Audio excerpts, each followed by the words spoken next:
এই যে অহংকার, শাস্ত্রে বলছে অহংকারেণ গর্বেণ পরনিন্দাং করতি চ স্বজান্তিং নরকং ঘোরং যাবদা হতা সংকল্লব। অর্থাৎ অহংকার, গর্ব, দাম্ভিকতা রৈরব নরকের প্রথম ধাপ। অহংকার দ্বারা ভগবানকে লাভ করা যায় না। এই অহংকার করেছিল কে? সত্যভামা। ভক্তমণ্ডলী, ভক্তিমতী মায়েরা। আচ্ছা মায়েরা বলুন তো, ভগবান শ্রীকৃষ্ণের কতকগুলো স্ত্রী?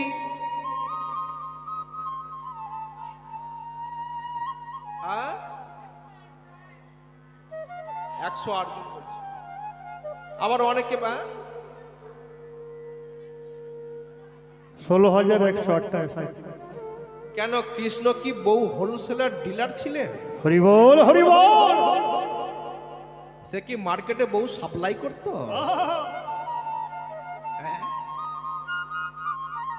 এতগুলো বউ কৃষ্ণের ছিল না। এরা কারা জানেন? নরকাসুর নামে অত্যাচারী অসুর বিভিন্ন দেশ থেকে সুন্দরী সুন্দরী অপরূপা অপরূপা মেয়েদেরকে নিয়ে একটি ঘরের মধ্যে আটকে রেখেছিল। তাদের উপরে শারীরিক নির্যাতন করছিল। তারা কেঁদে কেঁদে বলেছিল, হে দয়া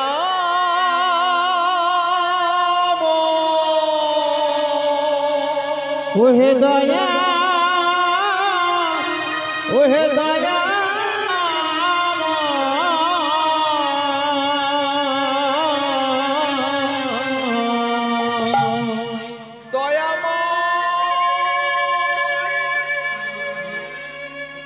দয়াময়, আমরা কি কোনোদিন উদ্ধার হব না? কোনোদিন কি আমরা তো তোমার চরণ পাবো না? বলো না। এই অত্যাচারী অসুর, এই অত্যাচারের অসুরের হাত থেকে কি আমরা কোনোদিন রেহাই পাবো না? আমরা যা সহ্য করতে পারছি না দয়াময়, নিদারুণ যন্ত্রণা, নিদারুণ কষ্ট, আর যেন সহ্য করতে পারছি না দয়াময়, বলো না।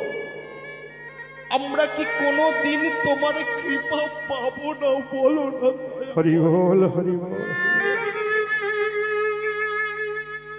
ভক্ত যদি আকুল প্রাণে ব্যাকুল হয়ে ভগবানকে ডাকে, ভগবান পারে না ভক্তের ডাক উপেক্ষা করতে। ডাকার মতো ডাকলে পরে ডাক বন্ধ হয় না। ডাকার মতো যে জন শিখেছে ডাকা, পুরাই তার মনোবাসনা। হরিবল। দ্রৌপদী ডেকেছিল বস্ত্র হরণ কালে, একান্ত সেই প্রাণকান্তে সেই তো ডাকিলে, তার দিল বসন লজ্জা করল পূরণ। সেই বিপদহারী কালো সোনা, ডাকার মতো ডাকলে পরে ডাক বন্ধ হয় না। হরিবল হরিবল। ভক্ত যদি আকুল প্রাণে ব্যাকুল হয়ে ভগবানকে ডাকে, ভগবান পারে না ভক্তের ডাক উপেক্ষা করতে। তাই ভগবান কি করলেন? সেই নরকাসুরকে বধ করে, সেই নরকাসুরকে হত্যা করে, সেই 16,108 গোপীকে উদ্ধার করেছিল। যখনই উদ্ধার করল, তখনই সেই 16,108 গোপী ভগবান শ্রীকৃষ্ণের চরণে আছাড় খেয়ে গিয়ে পড়ল। দয়াময়, দয়াময়, আমরা কোথায় যাব? কার কাছে যাব? এই সমাজ তো আমাদের আর গ্রহণ করবে না।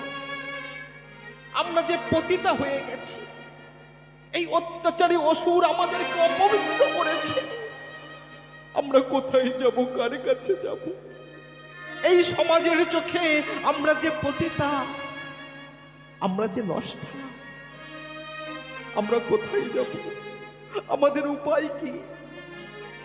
সেদিন ভগবান বললেন, দুঃখ করো না, ইহ জগতে কেহ নাই যার আমি আছি তার, আমি ভক্তের ভগবান। সেদিন 16,108 গোপী তারা কেঁদে কেঁদে বলেছিল, ওহে দয়াময়, তুমি একা কৃষ্ণ, আর আমরা হলাম 16,108 গোপী। তুমি একা কৃষ্ণ, আমাদের সবার মধ্যে থাকবে, তার প্রমাণ কে? সেদিন ভগবান কি করলেন? জগৎকে শিক্ষা দেওয়ার জন্য 16,108টা ঘর বেঁধেছিল, আর প্রতিটা ঘরে একটা করে কৃষ্ণ, একটা করে গোপী, এতগুলো কৃষ্ণ সেদিন হয়েছিল। এখন নারদ মুনি বলে, প্রভু গো, ও প্রভু, তোমার এতগুলো বউ, আর আমার বউ দিল না কেউ। বলে বউ কি করবি? বলে বউ দরকার হয়।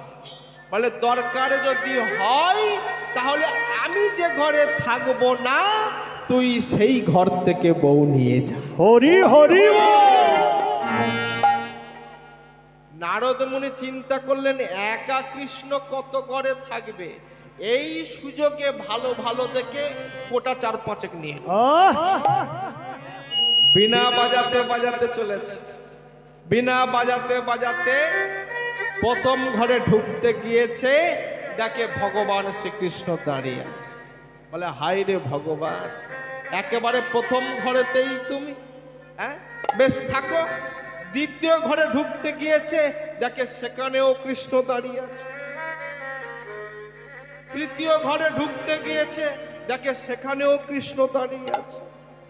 নারদ মুনি মনে মনে চিন্তা করলেন, নিশ্চয়ই ওই ঘরের মিডিল পজিশনে কোনো দরজা আছে, আর ওইখান থেকেই কৃষ্ণ আপ ডাউন করছে। কৃষ্ণ আর গোপীকে ভালো করে বেঁধেছে ঘরের খুঁটির সাথে। বাঁধবার পরে পাশের ঘরে গিয়ে দেখে সেখানেও কৃষ্ণ দাঁড়িয়ে। হরি বল হরি বল। বলে হায় রে ভগবান, তুমি কি সব ঘরেই আছো?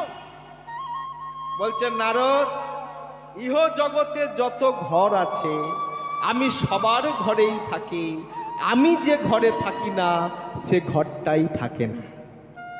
ভক্তমণ্ডলী, ভক্তিমতী মায়েরা, ভগবান আমাদের সবার ঘরে আছে, তবে কোন ঘর? এই ইট কাঠ পাথরে তৈরি ঘর নয়, এই দেহ ঘর। এই দেহ ঘরে ভগবান আছেন বলে আমরা চলছি ফিরছি, কথা বলছি। এই দেহ ঘর থেকে যেদিন ভগবান বিদায় নেবে, এই দেহটা একটা নিথর দেহে পরিণত হবে, এর আর কোনো মূল্য থাকবে না। হরি বল হরি বল হরি বল। ভগবান আমাদের সবার ঘরে আছে মা। এই মাথার চুল থেকে পায়ের তলা পর্যন্ত ভগবান রয়েছে। তাহলে কোন কোন অঙ্গে কোন কোন দেবতা বাস করে একটু বলবো? বলবো একটু উলুধ্বনি প্রেম সে বলো, তাই গৌরী প্রেমানন্দ। হরি হরি হরি বল। লক্ষ্য করুন কোন কোন অঙ্গে কোন কোন দেবতা বাস করে।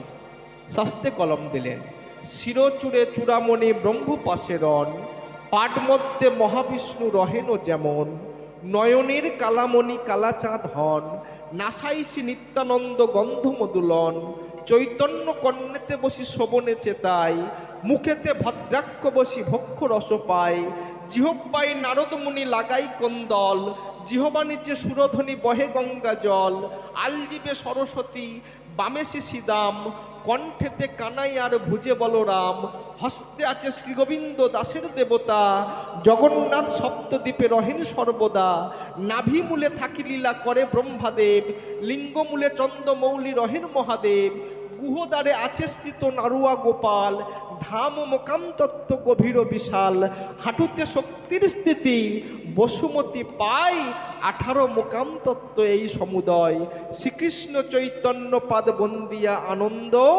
পয়ারো ছন্দেতে বন্দে গৌর গোবিন্দ। গৌর গোবিন্দ। হরি বল হরি বল।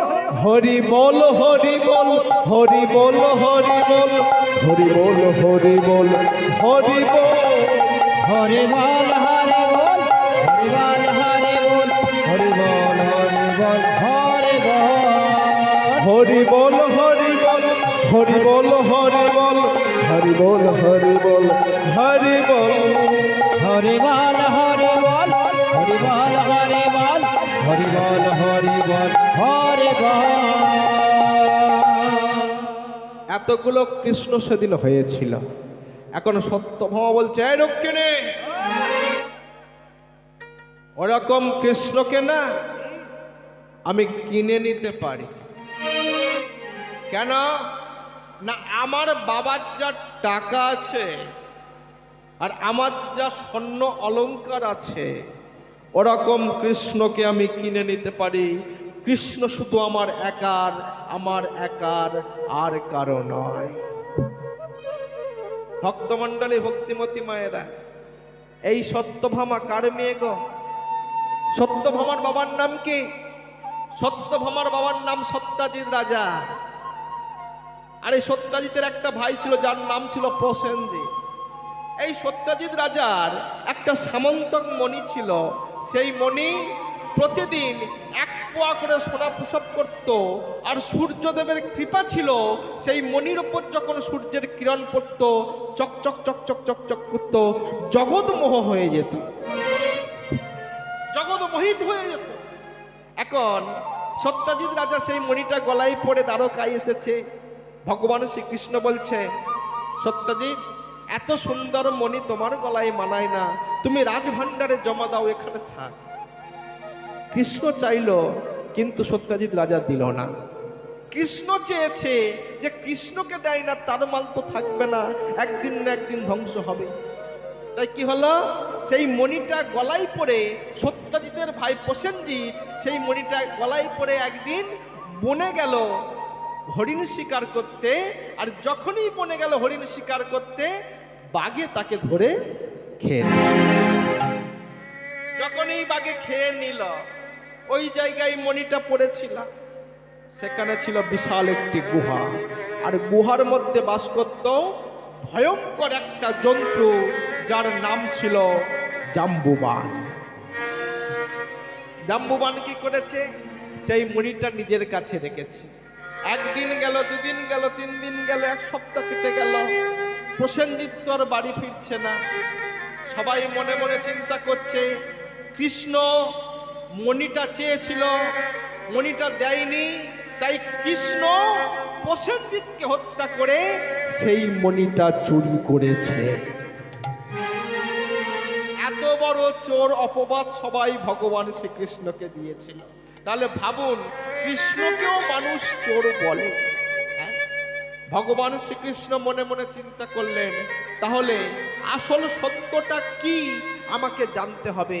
মণিটা গেল কোথায়? দ্বারকার বন্ধুদের নিয়ে গেলেন বনে। বনে গিয়ে সমস্ত বন অন্বেষণ করছে।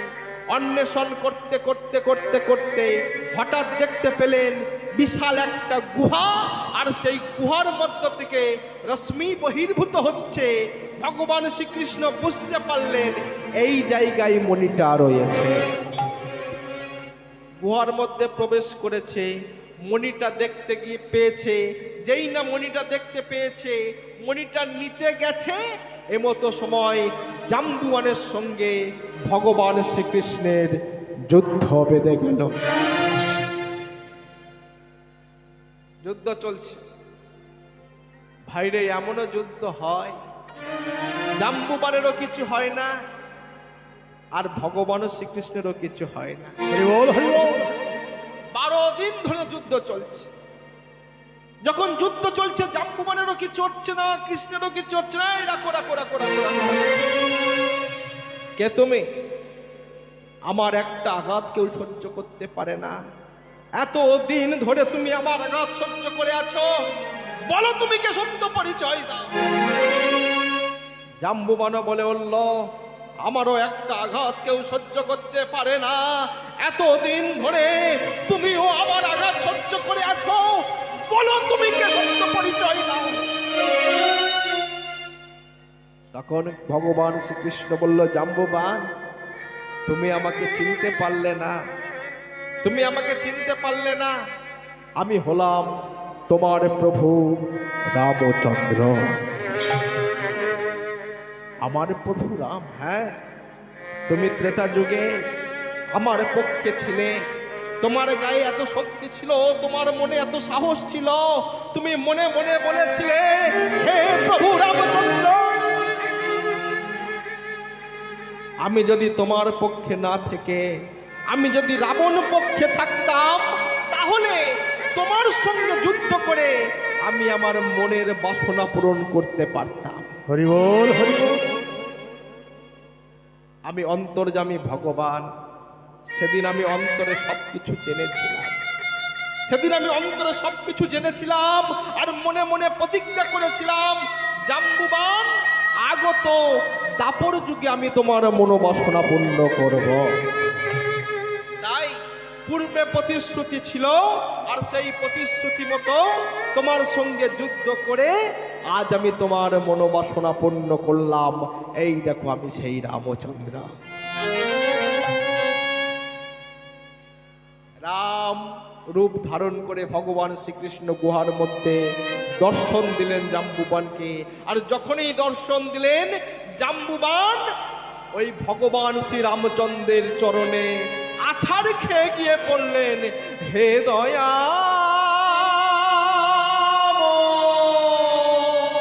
ও হে দয়া, ও হে দয়া,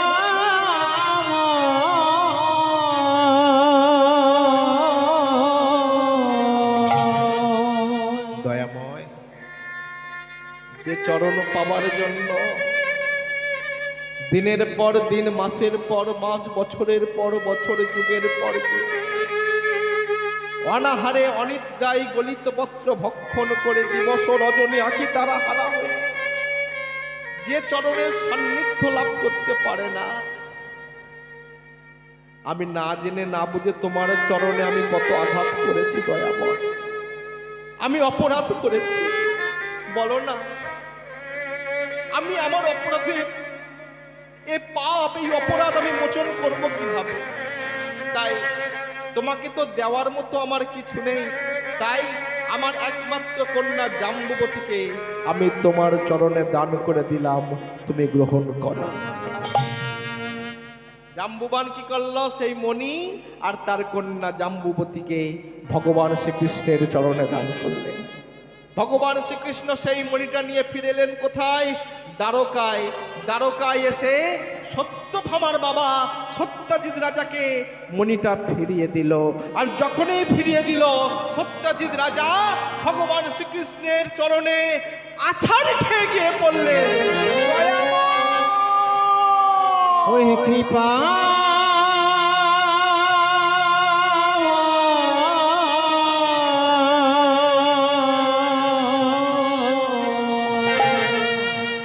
দয়াময়,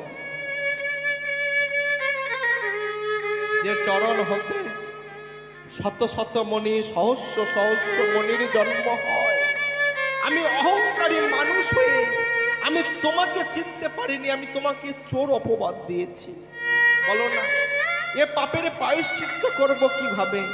তাই আমার যত সোনা দানা আছে, যত স্বর্ণ অলংকার আছে, সর্বস্ব সহ আমি আমার কন্যা সত্যভামাকে আমি তোমার চরণে দান করলাম। হরি বল, হরি বল, হরি বল। এই সেই সত্যভামা, সত্যজিৎ রাজার মেয়ে সত্যভামা আজ অহংকারে ডগমগ হয়ে, সোনার অহংকারে অহংকারী হয়ে রক্ষিণীকে বলছে, এই রক্ষিণী, ওরকম কৃষ্ণকে না আমি কিনে নিতে পারি। কেন না? আমার বাবার যা টাকা আছে আর আমার যা স্বর্ণ অলংকার আছে, ওরকম কৃষ্ণকে আমি দাস করে রাখতে পারি। কৃষ্ণ শুধু আমার একার, আমার একার, আমার একার, আর কারো নয়। পাশেই দাঁড়িয়েছিল নারদ। যদি কিনতে না পারো, যদি কিনতে না পারো, জনম জনম তোমাকে কৃষ্ণের জন্য কাঁদতে হবে, কাঁদতে হবে, কাঁদতে হবে।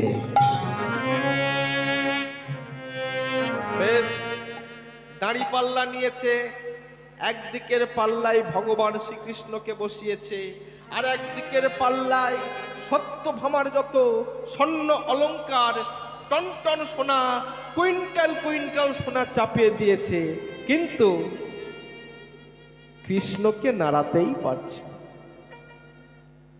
টন টন সোনা, কুইন্টাল কুইন্টাল সোনা, ভরি ভরি সোনা চাপিয়ে দিয়েছে, কিন্তু কৃষ্ণকে নাড়াতে পারছে না। রক্ষিণী বলে উঠল, সত্যভামা রে, পৃথিবীর কোনো কিছুতেই তুই কৃষ্ণকে তুলতে পারবি না রে। ওরে, ও যে ধন ঐশ্বর্যের দাস নয়, টাকা পয়সার দাস নয়, সোনা দানার দাস নয়। ওকে যদি তুলতে চাস, একটি তুলসী পত্রে 2 ফোঁটা চোখের জল দিয়ে হা কৃষ্ণ গোবিন্দ নামটা লিখে চাপিয়ে দে। শাস্ত্রেই তো বলছে, তুলসী দল মাত্রেন জলস্য চলুকেন বা বিক্রিণীত সমাত্মানাং ভক্তেব্য ভক্তবৎসল।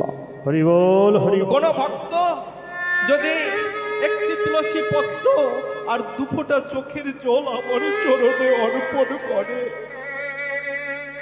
আমি শুধু তার দাস নয়, তার দাসের দাস হয়ে থাকি। সত্যভামা রে, পৃথিবীর কোনো কিছুতেই তুই কৃষ্ণকে তুলতে পারবি না। ও ধন ঐশ্বর্যের দাস নয়, টাকা পয়সার দাস নয়, সোনা দানার দাস নয়।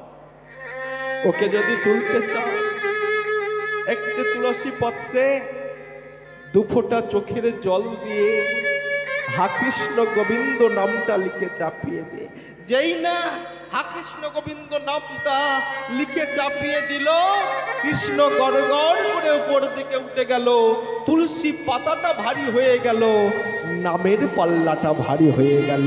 প্রেম সে বলো তাই গৌর প্রেমানন্দ। হরি বল, হরি বল, হরি বল। সেদিন ভগবান শ্রীকৃষ্ণ বলেছিলেন, সত্যভামা, তুমি আমাকে চিনতে পারলে না, টাকা পয়সা দিয়ে আমাকে পরিমাপ করতে চাইলে, সোনা দানা দিয়ে তুমি আমাকে পরিমাপ করতে চাইলে, ঐশ্বর্য দিয়ে তুমি আমাকে ওজন করতে চাইলে। শোনো সত্যভামা, তুমি যেমন আজকে আমাকে স্বেচ্ছায় ত্যাগ করতে চাইলে, আগত কলিযুগে তুমি হবে বিষ্ণুপ্রিয়া, আমি হব তোমার স্বামী গৌরাঙ্গ মহাপ্রভু। তুমি যেমন আজকে আমাকে স্বেচ্ছায় ত্যাগ করতে চাইলে, আগত কলিযুগে আমি তোমাকে ত্যাগ করে চলে যাব, আর সেদিন তোমাকে বুঝিয়ে দেব প্রভু হারা জীবন কত যন্ত্রণাময়, প্রভু হারা জীবন কত বেদনাময়, প্রভু হারা জীবনে কত কষ্টময়, কত কষ্ট।